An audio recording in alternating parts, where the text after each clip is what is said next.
नमस्ते। भारतीय जनता पार्टी के वरिष्ठ नेता एवं केंद्रीय मंत्री सड़क निर्माण मंत्री नितिन गडकरी ने एक बार कहा था, चाय से गर्म किटली होती है। चाय की पूरी गर्मी किटली में उतर जाती है, इसलिए चाय से गर्म किटली ही लगने लगती है। वैसे मिनिस्टर की या एमएलए की या सांसद की गर्मी पूरी उतर जाती है उसके पीए में। मिनिस्टर से ज्यादा या विधायक से ज्यादा या सांसद से ज्यादा अकड़ तो उनके पीए में होती है। अब ये पीए वाली अकड़ बहुत ही लोगों को सताती है। पीए अपनी मनमानी करता है। अगर पीए खुश है आपसे तो ही आप मिनिस्टर से मिल सकते हो, तो ही आप विधायक जी से मिल सकते हो। विधायक जी ने हां कह दिया तो फिर भी मिलना है या नहीं मिलना है ये काम पीए ही करते हैं। ऐसा अनुभव तो हमें कई बार आया है। किसी महाराष्ट्र के मंत्री ने या मुख्यमंत्री ने फोन पे कह दिया, हाँ मिल लेते हैं, आ जाओ।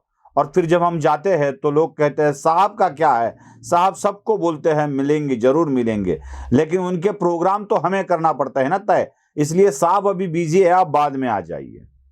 चाय से गर्म किटली इसको बोलते हैं। ये किटली गर्म होती तो होती ही है, लेकिन अपना लाभ करके लेने में भी बहुत एक्सपर्ट होती है। महाराष्ट्र के उप मुख्यमंत्री अजित पवार ने हाल ही में इन किटलियों का पगार बढ़ा दिया है।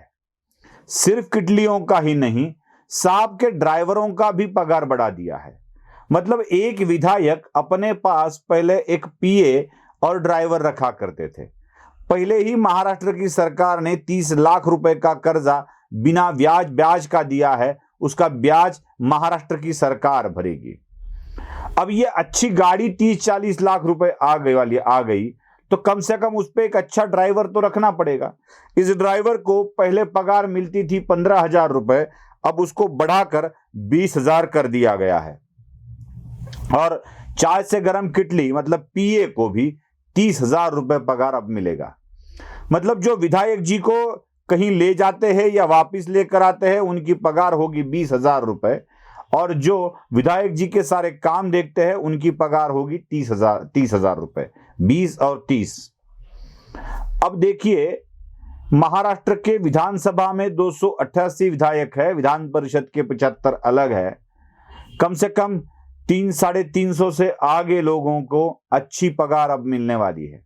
चलो, खुशी की बात है कि महाराष्ट्र के उप मुख्यमंत्री और वित्त मंत्रालय ने इनके बारे में अच्छा सोचा। मैं आपको महाराष्ट्र के कुछ वास्तव से भी रूबरू कराता हूं, अवगत कराता हूं, जरा देख लीजिए वो भी क्या है। महाराष्ट्र में शिक्षण सेवक नाम का एक पद निकला है। जो शिक्षक तो है लेकिन वो शिक्षक की पूरी पगार नहीं लेते हैं। महाराष्ट्र के जिला परिषद के शिक्षक होते हैं या संस्था के भी शिक्षक होते हैं, उनको सही मायने में वेतन मिलता है। लेकिन जो शिक्षण सेवक है, जिनको 3 साल की सर्विस शिक्षण सेवक के रूप में करनी पड़ती है, उनका वेतन आपको मालूम पड़ेगा तो आप लगेगा कि यार मैं शिक्षक होने से अच्छा है मंत्री जी का ड्राइवर बन जाऊं, मंत्री जी का चमचा बन जाऊं। वो गाना मुझे याद आता है, चूरी बन, कांटा बन, कुछ भी बन, चमचा मत बन। ये वाला बहुत पुराना गीत है। वो वही गीत मुझे बार बार याद आता है और लगता है कि साला शिक्षक मत बन, पत्रकार मत बन। पत्रकार के भी आजकल बहुत बड़े हाल चल रहे हैं। प्रिंट मीडिया डूबने की कगार पर है और लोगों को निकाला जा रहा है। पत्रकार का वेतन भी मालिक आजकल 5, 7, 8, 10, 15,000 के आगे नहीं दे रहे हैं। उतने कमाई ही नहीं है, वेतन कहां से देंगे। 15,000 के इर्द गिर्द पत्रकारों के वेतन हो गए हैं। कुछ है ऐसे मीडिया हाउसेस जो अच्छी पगार देते हैं, लेकिन उससे भी कम वेतन पत्रकारों को मिल रहा है।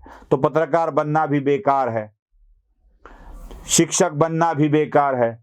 उससे तो अच्छा है किसी मंत्री या विधायक का चमचा बन के उसके इर्द गिर्द घूमे। 30,000 रुपए महीना मिलेगा और बड़प्पन मिलेगा, वो अलग। चलो, काम के लिए घूमना पड़ेगा, नेताजी गालियां देंगे, वो सहना पड़ेगा। 30,000 के लिए गालियां सहना भी कोई बेकार काम नहीं है। उनका ड्राइवर जो नेताजी के साथ रहेगा उसको 20,000 रुपए पगार मिलेगा। नेताजी के ड्राइवर को 20,000 पगार सरकार दे सकती है, लेकिन बच्चों का भविष्य करने वालों को 6,000 के आगे पैसे नहीं मिलते हैं। यही विडंबना है मेरे महाराष्ट्र की। और यह बात कहने पर अगर मुझे महाराष्ट्र द्रोही करार दिया जाता है तो हाँ, मैं महाराष्ट्र द्रोही हूं। कोई परहेज नहीं है, कोई दुख नहीं है मुझे यह कहते हुए कि मैं महाराष्ट्र द्रोही हूं, क्योंकि महाराष्ट्र में अगर शिक्षक को 6,000 और ड्राइवर को 20,000, वो भी ड्राइवर सिर्फ नेताजी का है इसलिए क्योंकि अन्य ड्राइवर को 20,000 पगार नहीं मिल रही है। अन्य ड्राइवर की बात करते हुए मैं उन ड्राइवरों की तरफ आपका ध्यान आकर्षित करना चाहूंगा जो स्टेट ट्रांसपोर्ट में ड्राइवर के हैसियत से नौकरी कर रहे हैं। कितना पगार मिल रहा है ड्राइवर्स को और कंडक्टर्स को? नए ड्राइवर और कंडक्टर तो आजकल 12-15 हजार के ज्यादा पगार पा नहीं सकते। बढ़ाकर भी उतनी पगार जितनी विधायक जी के ड्राइवर को मिलने वाली है उतनी पा नहीं सकते। एक ड्राइवर की हैसियत, एक विधायक के ड्राइवर की हैसियत और एक एसटी के ड्राइवर की हैसियत, इन दोनों में तुलना की जाए तो विधायक जी के ड्राइवर का पलड़ा भारी ही लगेगा और इनका पलड़ा हल्का हो जाएगा।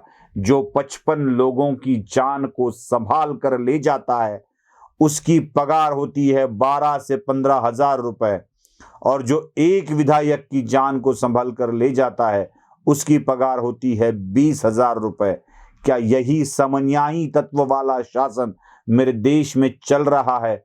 इसका भी विचार करना जरूरी है, लेकिन यह विचार आम आदमी करेगा, लेकिन सरकार नहीं करेगी।